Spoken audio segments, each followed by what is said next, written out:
Ready? Okay, we're at quorum. Good morning, everybody. Hope everybody's fine. We're going to call to order the August meeting of the Douglas County Board of Health. For the record, there is a automatic defibrillator here in the room if for any reasons of health, and there is a copy of the Open Meetings Act. I think it's been moved to the east wall somewhere here, but it is in the room. And with that, we will call roll.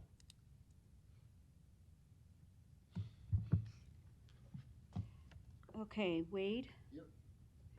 Festerson. Here. McNally. Here. Rogers. Here. Weiss. Here. Jones, not yet. Wilkin. Here.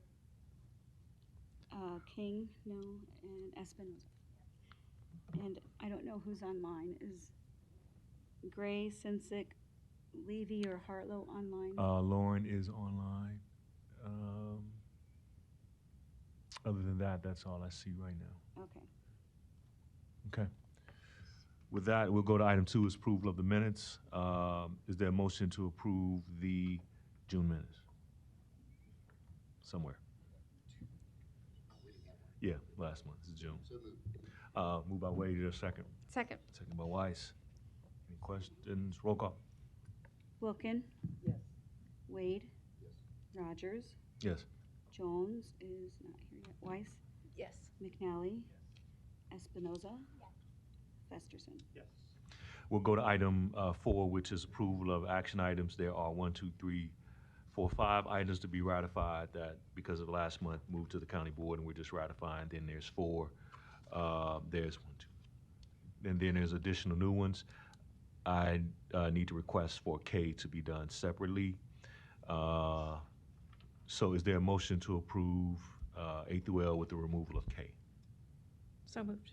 Motion by Weiss, second by Wade. Any questions? Roll call. Okay, Festerson. Yes. McNally. Rogers. Yes. Wilkin. Yes. Espinoza. Weiss. Yes. And Wade.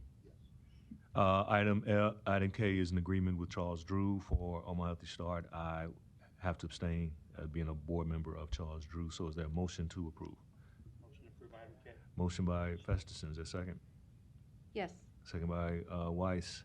Roll call. Espinoza. Festerson. Yes. Not Jones. McNally. Rogers. Abstain. Abstain. Wade. Yes. Weiss. Yes. And Sorry. Wilkin. Yes. Okay. Item 5, Health Director's Report and issues for discussion. Dr. Hughes.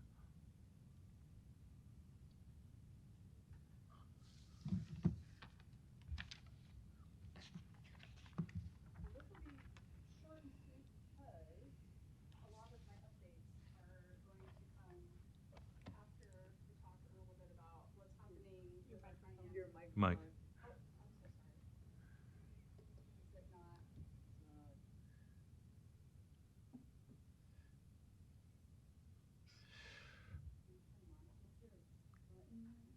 No, the controls are there. Okay, is it on? Oh, yes. Great, thank you. So this morning will be a little bit brief for this part of the report because I'll be talking a little bit more about what's happening in the department as we discuss the budget and finance year-end review for you. However, I do have a couple of recognitions that I want to make, and unfortunately they weren't able to join us in the room today, but I do still want to recognize their hard work and their dedication to our department.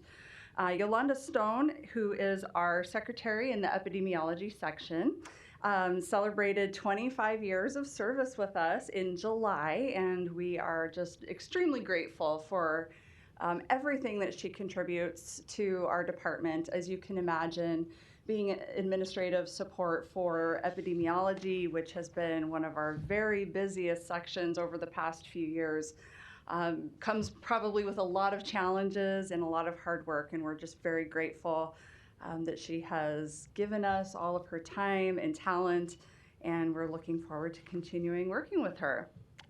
And my second recognition is for Patty Falcone, who is our supervisor for our health promotion section. A lot of you, I think, have probably worked with her at some point, and she's celebrating 30 years with us this month in August. And again, Patty is an incredible addition to our team. She really steps up to the plate. She has so much passion for the work she does and was instrumental in getting legislation passed this past legislative bill passed this last session that will enable us to do a much more in-depth review of overdose deaths and will help us be able to really target what's happening in our community in terms of overdose deaths. And so we're just very grateful for all of her hard work and her dedication and her passion for public health. So Patty, thank you. And with that, I am going to delay the rest of my comments until after Jerry McKay has the opportunity to review the budget with you. Okay. We'll go then to item 7. Jerry.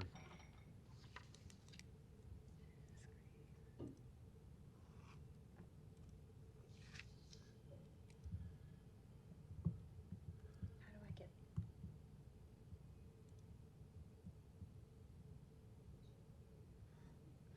Okay, can you guys see? I'll see that.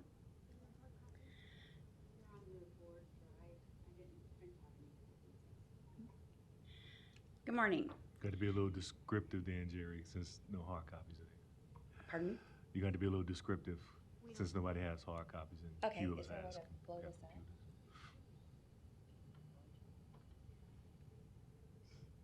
Bottom right-hand corner. Where? See right I don't know if you can do it from there. Well, that's too much. here. Is it too much? Keep going. Nope, go back. More. Till the right end is to the right side. And then you can just scroll down. Okay. That'll work. There we That'll go. work. You might have to move it around. It's not going up though. There we go. Okay, for those of you who do not know me, I've worked with the Douglas County Health Department for over 30 years. The majority of that time was spent in the finance section. I was promoted to the budget and finance manager position in late December. There are currently 3 employees in the finance section that I supervise. The 4 of us are tasked with overseeing and tracking, as well as reporting anything related to the health department's finances. The health department's revenue is comprised of county and grant funds. County funds come from tax revenue and fees for services. Grant funds are received from federal, state, local, and private agreements. Last year, grants made up approximately 72% of our total revenue. As most of you know, the county fiscal year runs from July to June. Grants may run for several months to multiple years depending on the terms of agreement. With the amount of the grants that the county has at a given time, with all the different dates, it sometimes could get confusing to keep track of. So we have created a report to track the start date, end dates, and the reporting periods. And that report is called the Open Grants Report, which is what we have up on the screen now. We provide that condensed version to you each month so you can see what grants are currently active. On this report, the first 3 columns are project, task, and award. This is a unique number that is assigned to a given project or grant at the time it is entered into the Oracle system. All expenses and revenues associated with that grant are assigned this corresponding project, task, and award when entered into Oracle. The remaining columns is the names of the grant, or the name that we assign the grant, the period of performance, the funding type or source, the division chief who oversees the program, and the total amount funded. When this is entered into Oracle, this allows us to run reports such as budget to actuals for both the finance and revenues. And we have a monthly meeting with each division and their supervisors to go over each one of their programs with these reports. The second report, if I can get it to come up. No.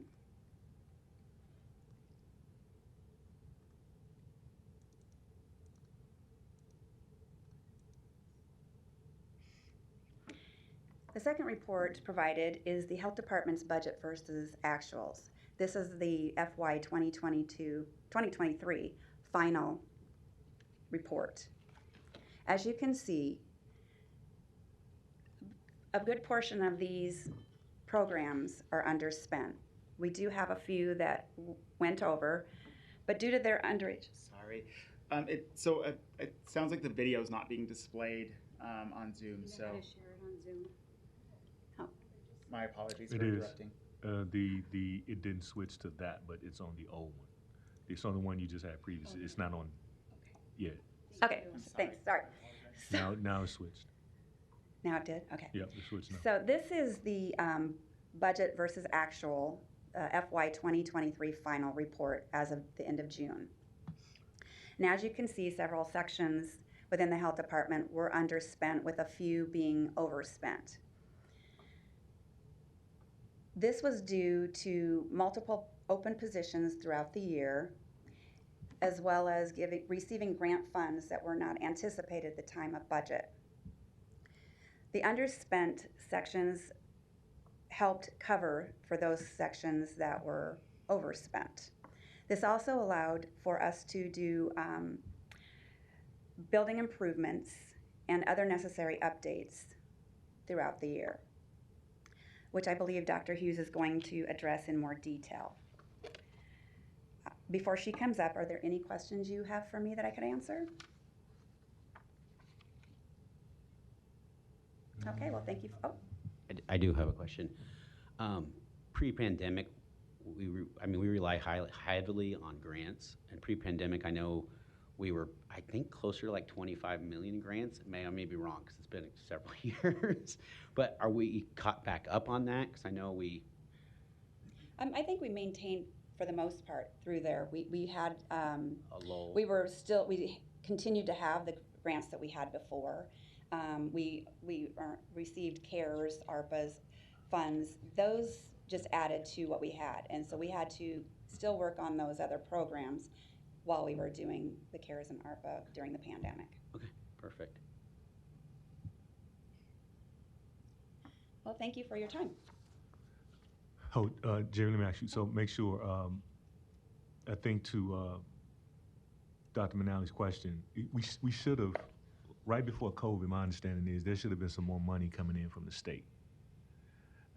There was, I'm sorry, I didn't catch that. My understanding, I thought right before COVID or sometime during that, Senator Vargas had passed a bill and there was more money coming in to the health department, so we should have had more money coming in. That might be why the percentage, the grants may be the same, but there may be some other revenue that's causing that to be higher. Could that be? Well, some of the grants received additional funding. Oh, sorry. Some of Okay. those grants did receive additional funding. So, yes, this dollar amount did go up, but some of those also then, we had a few that were cut Okay. funding, so it kind of evened out. Okay, all right. Okay, Any other questions? so you all were under total about 7 million. Well, the reason that, so the budget is spending authority. Mhm. And so we have to kind of balance spending authority with actual cash flow. Mm-hmm. And with the fact that we have grants and their reporting periods could be, some are a month, but the majority of them are quarterly. So we have to make sure that we maintain a cash balance to cover those 3 months until we recover those funds. Right, because So it goes up and down. So yet at the end of the year, some of them are on the federal year. Yeah. Some of them on okay. So what looks like 7 million is not totally 7 million. Okay. All right. Got it. Thanks. thank you.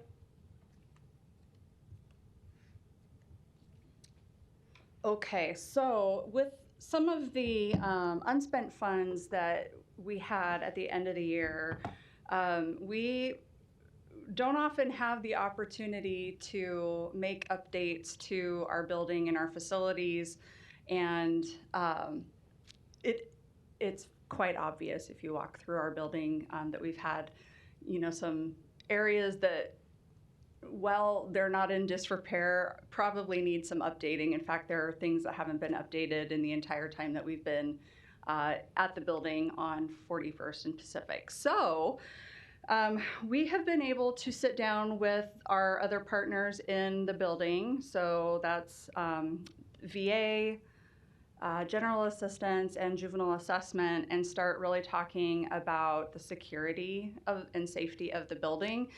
That's something that had kind of fallen by the wayside while COVID was happening. It just wasn't on the top of people's minds, and it was, people were working from home quite a bit, so it just wasn't, it didn't hold as high a priority as some other things. And so as we've kind of normalized, we've started having these conversations again. And so I wanted to give you just an update on some things that are happening within the building. So, and Jerry's probably going to have to remind me because I need to give Jerry props. She is incredible at really making all of the things happen. So whenever we have repairs that are needed or changes in the building that are needed, she's on top of it right away. So I'm very, very grateful for that.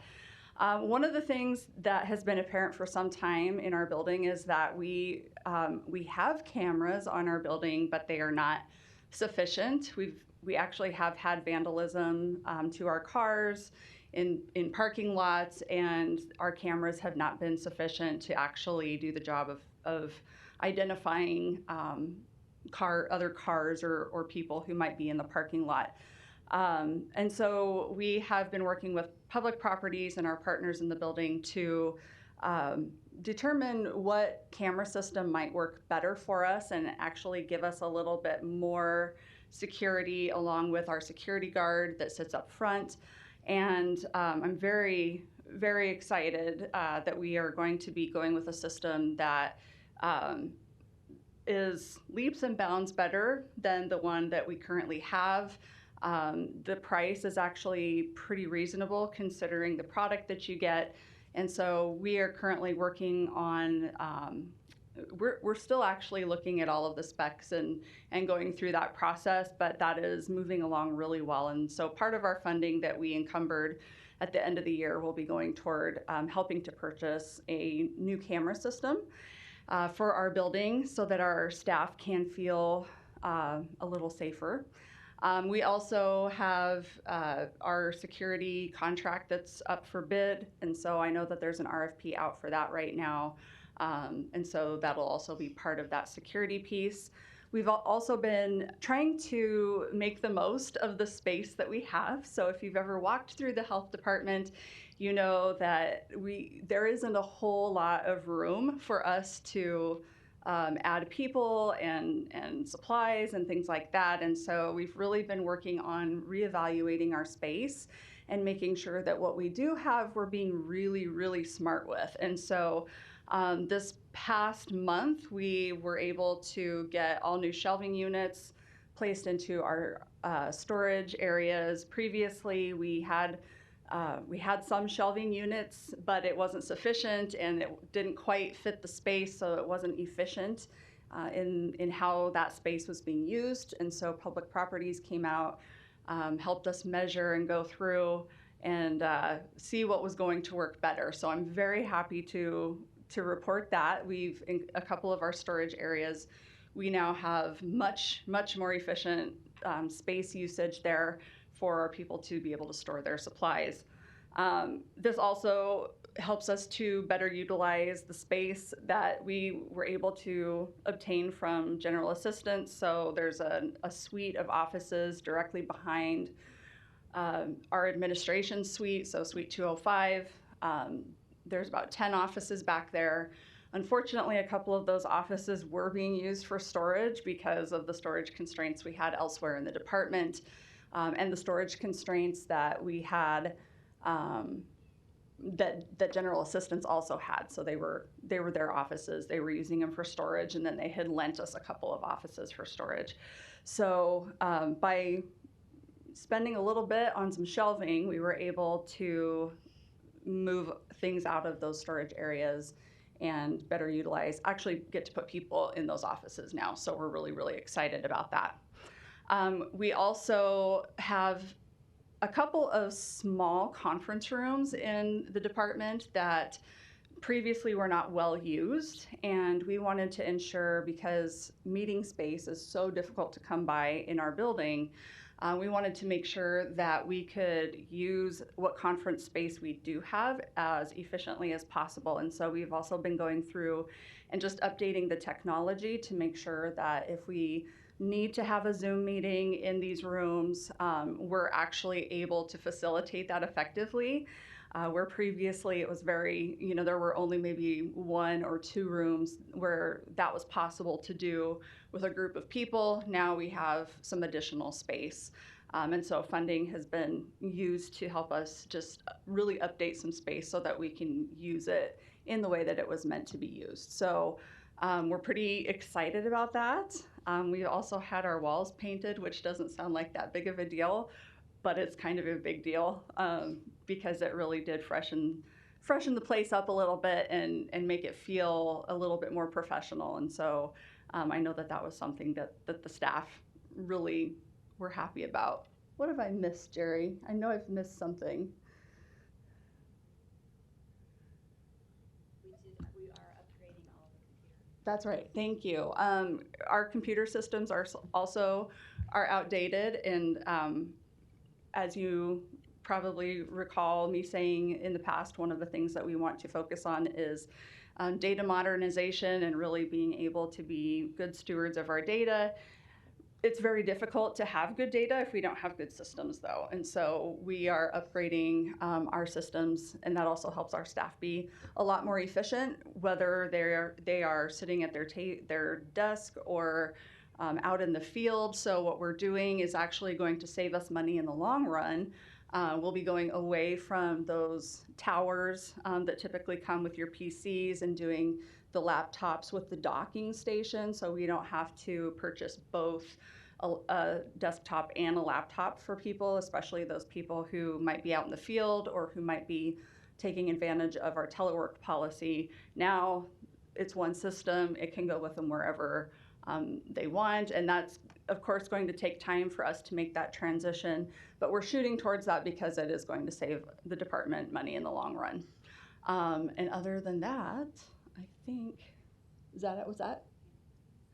How can I forget panic buttons? That was part of the security upgrades that we're doing. So we are purchasing panic buttons for not just, we're making the purchase for Douglas County Health Department.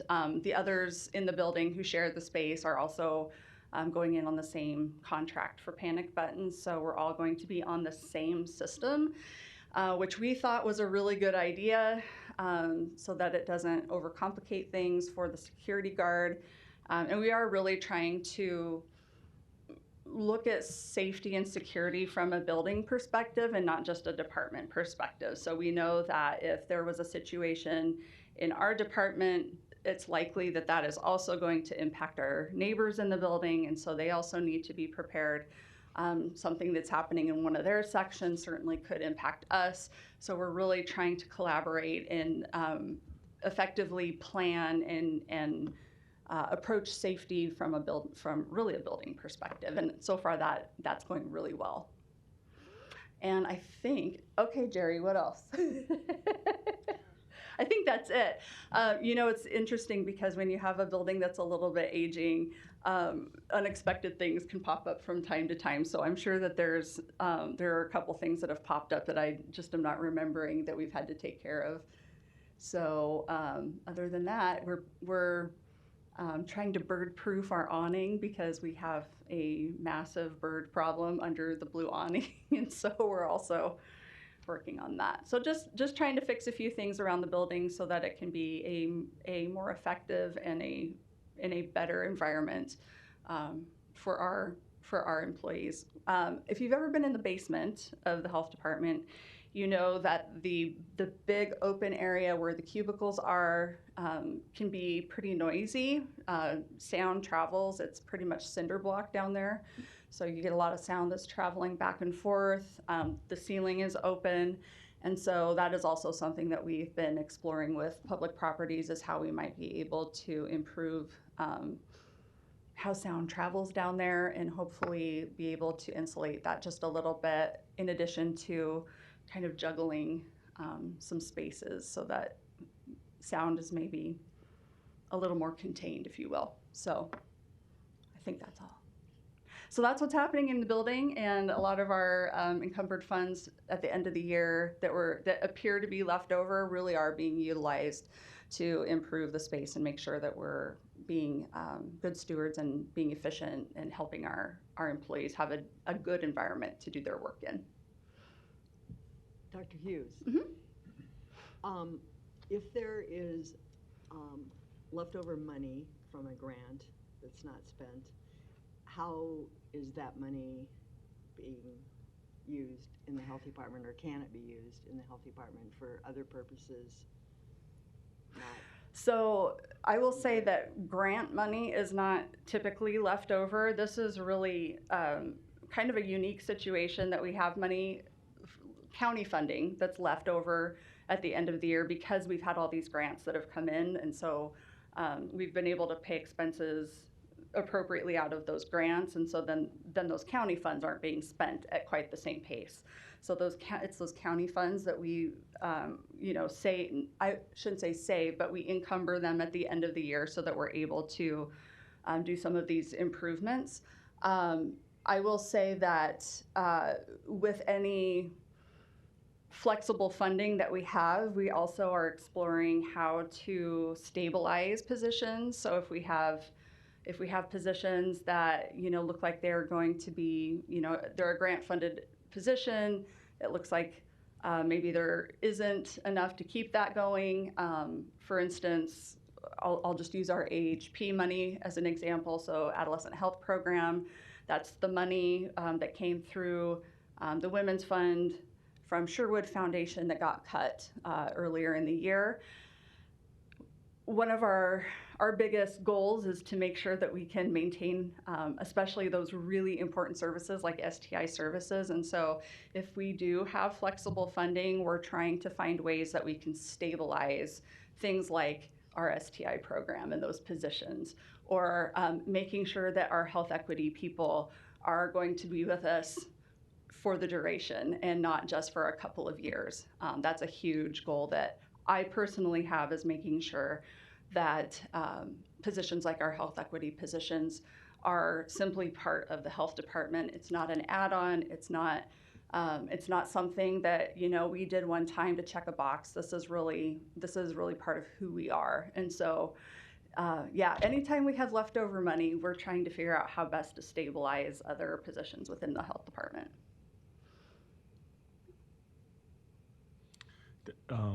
Dr. Hughes, had you talked about, I know I missed the month, June, but does the board know the number that you think you're going to be under based on that Sherwood cut and based on the congressional action? Is it 4? I'm going to have Leah come up and talk to that if you don't mind, because her hands are on this daily. So with the STI programs, our AHP funds, in the past, we were typically, prior to COVID, we were typically around $1 million from the Adolescent Health Project, Women's Fund of Omaha. Starting in January of this past year, this current year, we were given $250 or $275, somewhere in there. I can't remember which one. So as you see, that's a drastic cut for those services. And with the debt ceiling that's happening federally, CDC is cutting the DIS supplemental funding that the state was getting. Roughly, we were getting about $400,000 a year from that. And so we will be missing that for the next 2 years if something doesn't change quickly. Did that help answer your question? Yeah, so, I mean, the number I thought you said was, we're about 400,000 under? Potentially, if Potentially. something doesn't change, we haven't heard anything yet from DHHS. Okay, all right. No, I just want everybody to be aware. Yeah, and I will say that we started strategizing on how to deal with that pretty much the day we heard that might be coming, and we're continuing to work on that. When we got the AHP cut earlier in the year, we were able to kind of play Tetris a little bit and juggle some of that flexible funding to help cover that. But of course, with the larger cut from the federal debt ceiling bill, that obviously presents a larger challenge, and we're working on how we're going to cover that. It's not a good time since our STI rates are so high.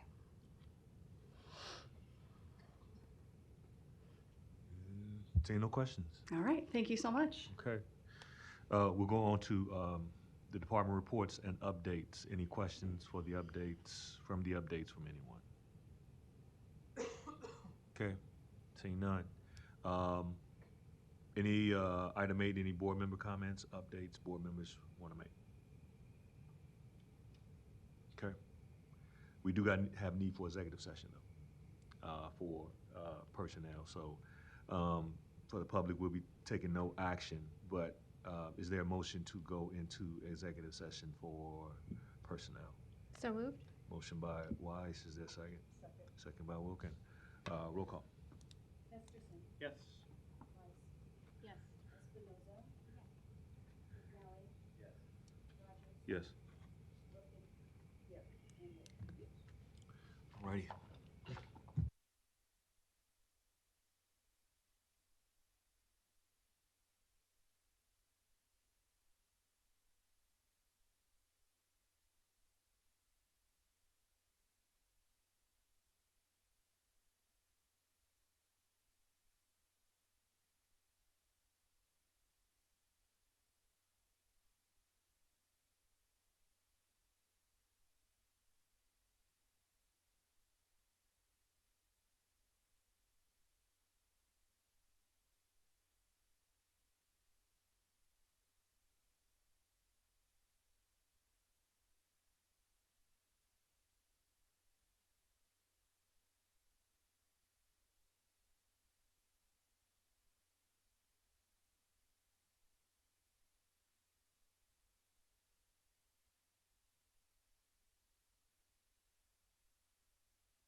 Okay, Rogers.